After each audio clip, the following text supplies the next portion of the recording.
Hello guys and welcome back sa ating channel mga kapasib. Oh shit. Sorry. So may mga blessings na naman tayong dumating for this week. I call it my pay increase, paycheck increase, weekly paycheck increase. Yun ang tawag ko doon sa aking nare-receive every week, sa aming nare-receive every week.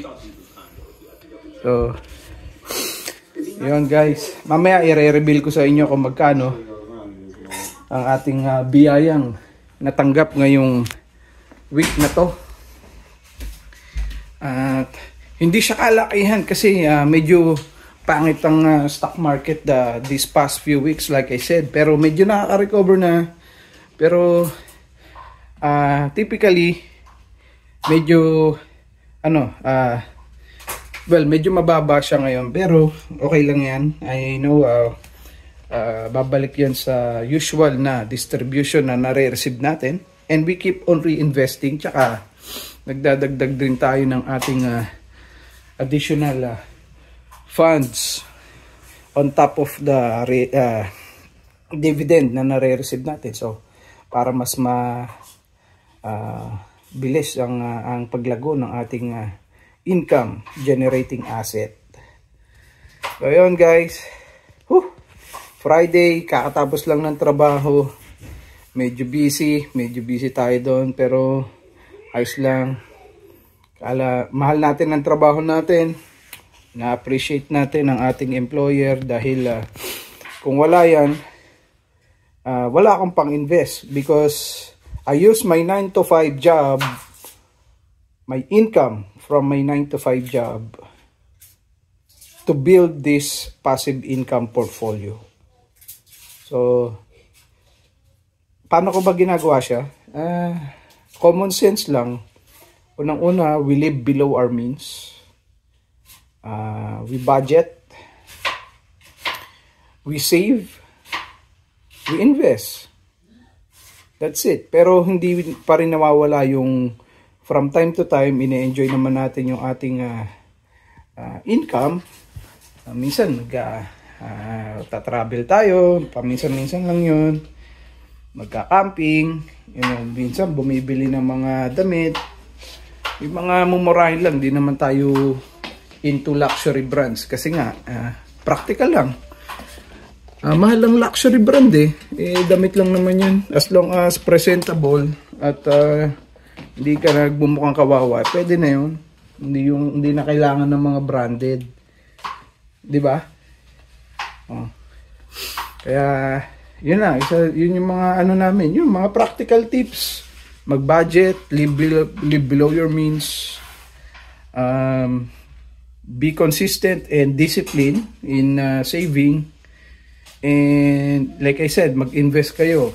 Kung katulad ko kayo na tamad, pag tamad kayo, kailangan ma-build nyo yung passive income or cash flow investment nyo para ma-offset or kumbaga, pag by the time na malaki na yung income na na-generate ng passive income portfolio nyo, you have the option to retire or to quit your job or work part-time or take your time off for a few months and then figure out what you want to do next. Yun, di ba? At least yun yung naibibigay na option ng meron kang pinagkukunan na passive income. So, like I said, hindi naman tayo pare-pareho ng work ethic, hindi tayo pare-pareho ng background, iba-iba tayo ng priority sa buhay, di ba? So, yun, may factor yun. Like I said, kung ayaw mo mag-take ng risk sa mga business, mag-business ka, hindi ka komportable, make sure na yung 9 to 5 job mo, gamitin mo yung income na na-generate mo sa regular mo na trabaho. Gamitin mo yung income na yung part ng income na yun into building up your passive income portfolio. So, yun. Basically, yun ang ginagawa natin. I know it sounds too good to be true, pero I'm a living proof na ano siya, effective siya, and like I can see the result already. It's snowballing pretty good right now. So yun, looking forward pagka everything went well, and you know, pagka siguro mga few years pa siguro magkakaroon na kami ng option to either retire or, you know, switch jobs, or basta magkaroon lang ng option. If we wanted to take a break, pag gusto namin mag-break, quit muna for a few months, then enjoy muna ng buhay, di ayos. Basta ma-achieve lang namin yun, yung ma-achieve lang namin yung aming target number, target income, passive income, yun na yun. Like I said, paulit-ulit, ginagawa lang namin is, meron kaming 2 regular na trabaho. Regular lang siya, as in wala kaming it's just an ordinary job, wala kaming mataas na position or whatsoever, pero meron kaming rental income on top of etong passive income na binibuild nga namin. So yun lang ginagawa namin. Hindi kami nagpa part-time job. I used to work part-time nung bago lang ako dito sa Canada. Nag-double job din ako, isang full-time tsaka isang part-time.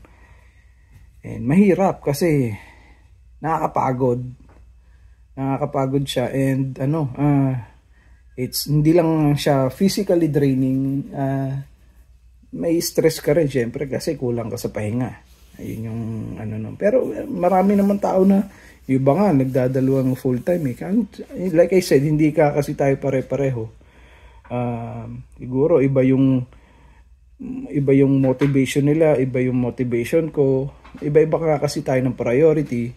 I can do that for sure. Pagka kailangan, I can do that. Mag-double job, I can do that. I can, sign up for a drive hailing app like Uber, Lyft, or mag-deliver ako ng pagkain using DoorDash or skip the dishes. Kaya ko naman gawin yun. Yun lang, iba yung priority ko ngayon eh. Tsaka nabago yung although maganda pa rin syempre yung may extra income nga na ganun. I don't mind that. Talagang kumbaga, as much as possible, mas malaking income, mas maraming income, mas maganda. Pero like I said, gusto ko may oras din ako sa pamilya, sa sarili ko. And pagka nag-double job ako, mawawalan ako ng time, mauubos. Eto nga, nagagawa tayo ng content, kumakain to ng oras eh. Kahit nandito lang ako sa loob ng bahay. Kung mapapansin nyo, madalang akong magawa ng content sa labas. Kasi nga, una-una, hindi pa tayo masyadong komportable mag-vlog sa public. Pangalawa, lang naman yung pinupuntahan namin dito, lalo ngayon pag winter. Paulit-ulit lang, weekly naggo-grocery kami. Syempre, I don't think ma-appreciate ng mga viewers natin yung paulit-ulit na content na namimili kami and all that. Pero bukas, baka meron kaming may mga lakad kami. Manonood tayo ng sine. Bukas ng umaga. Sine umaga kasi sa company namin, and yun, mura lang, $5 each lang, each person, so makakatipid na, enjoy pa yung mga bata.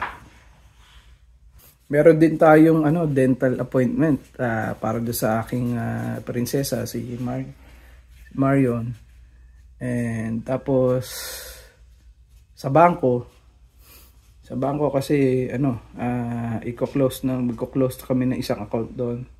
Hindi na namin masyadong na-utilize. Investment account 'yon. Hindi ko na pinapansin 'yun eh.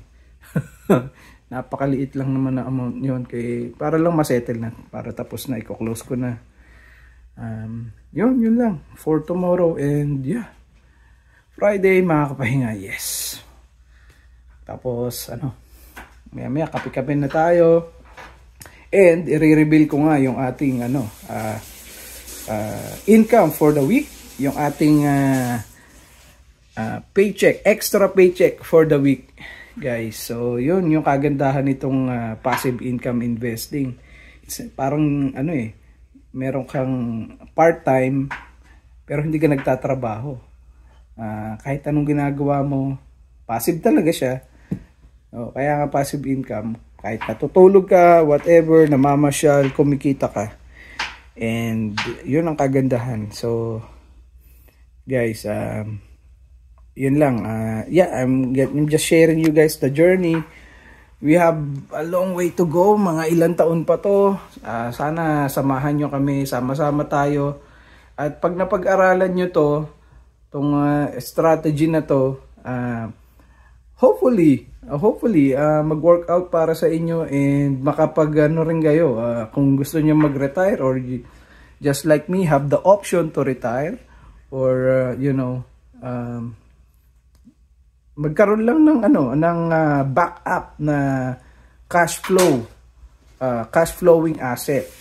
Importante yan kasi hindi natin alam kung anong pwedeng mangyari sa atin in the future.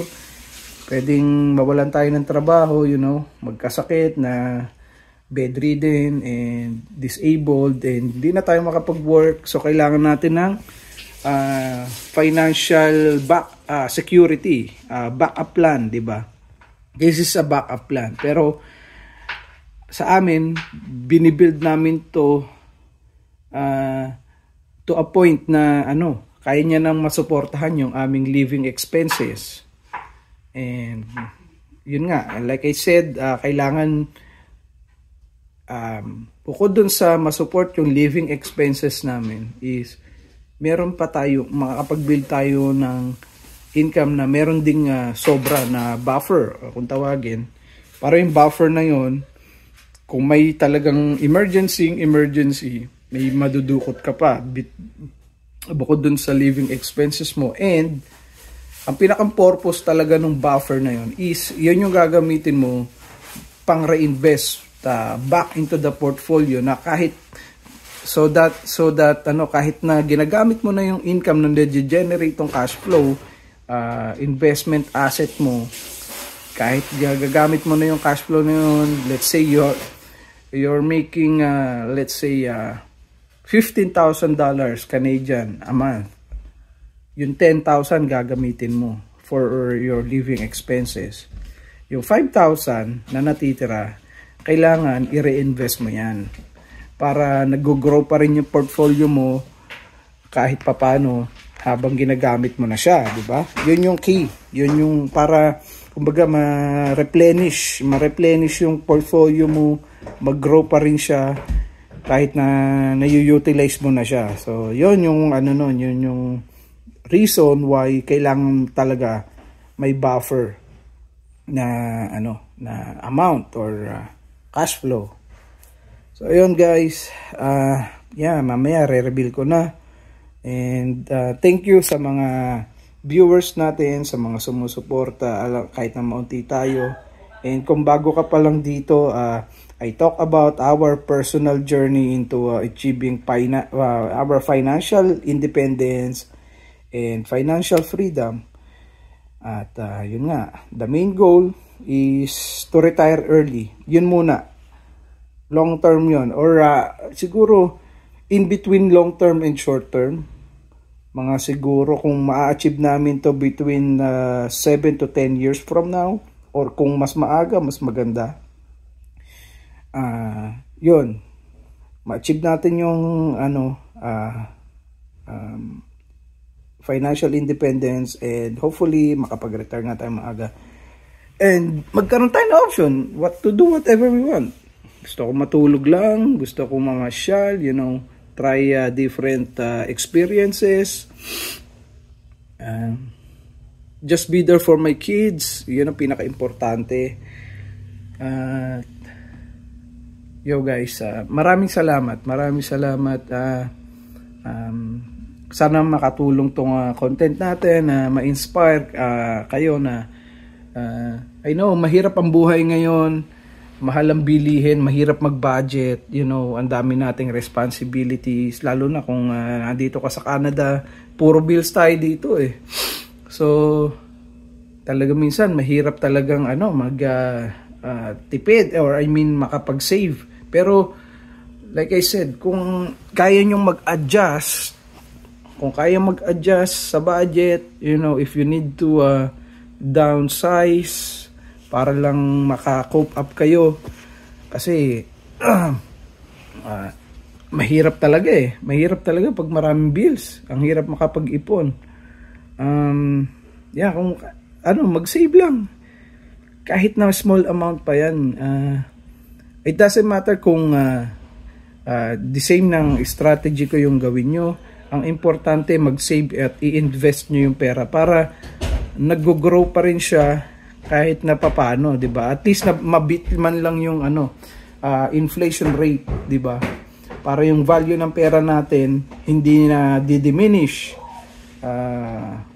Kumbaga nakakasabay siya sa pagtaas ng mga presyo ng bilihin tsaka ng services, right?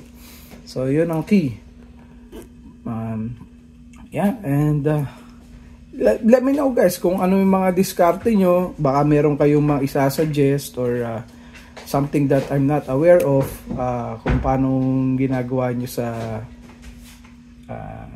buhay, yung paano kayo mag-budget, yung paano kayo mag-invest, saan kayo nag-i-invest, anything na pwede nyo i-share, ma-appreciate natin yan.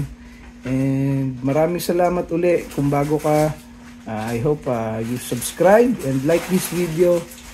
And yun lang, mamaya i-reveal ko na yung ating income for the week. Alright guys, it's time, portfolio reveal na, income reveal na for the week.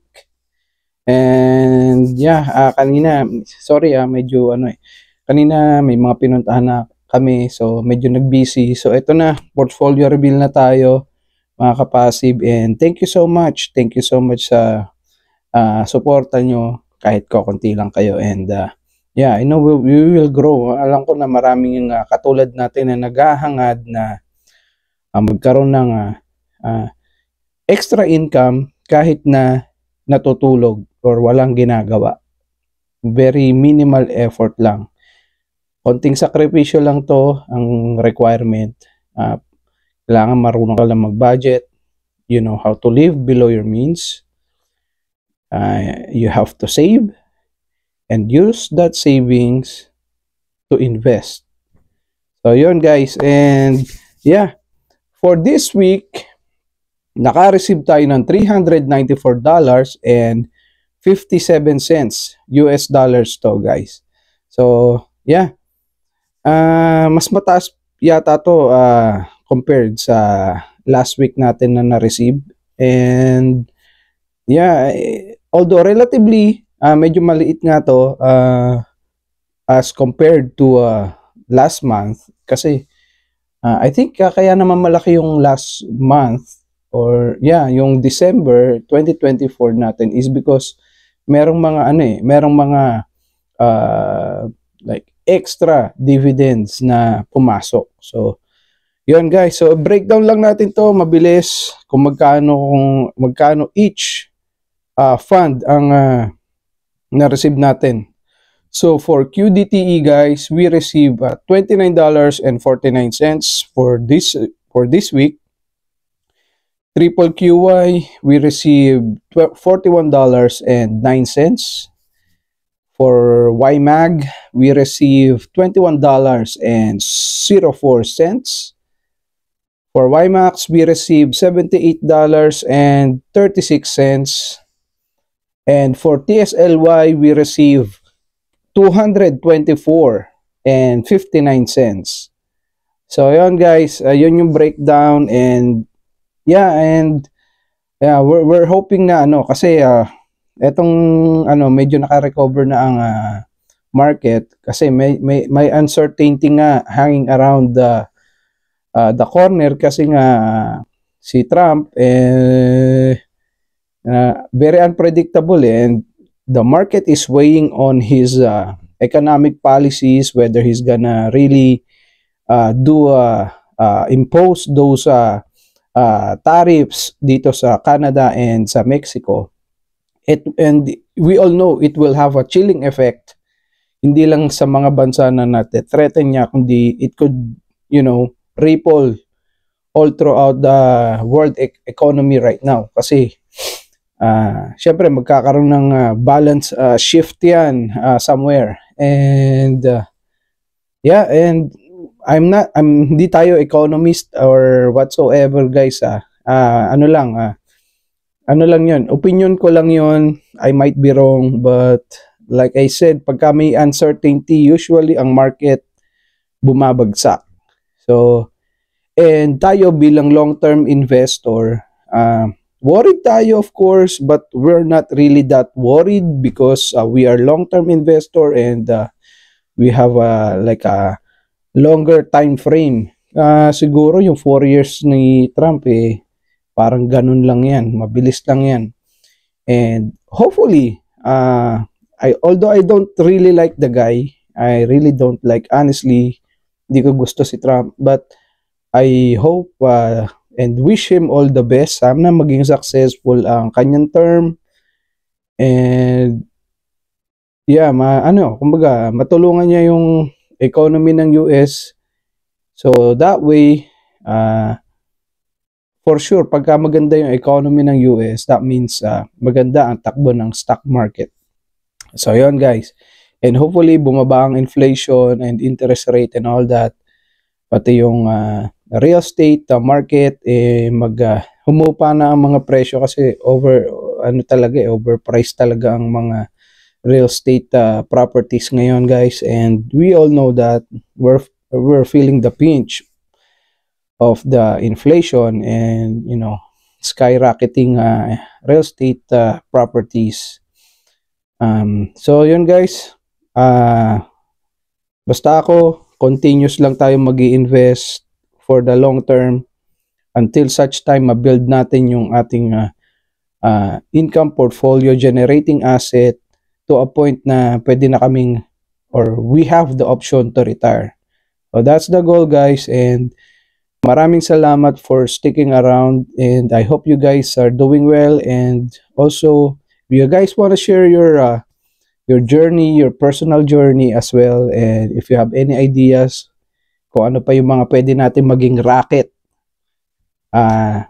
para mag-increase ang ating income besides the usual na part-time job or doing a side gig and all, freelancing. I'm really looking for or something like this na very minimal effort. Kasi nga tamad tayo Hindi na ayokong pagurin yung sarili ko. And kung meron namang ways na, diba, we have to work smart. I don't have I don't have a problem with working hard, but I prefer to working smart, guys. So ayun, and good luck sa ating lahat, and yeah, see you on the next one guys. Thank you.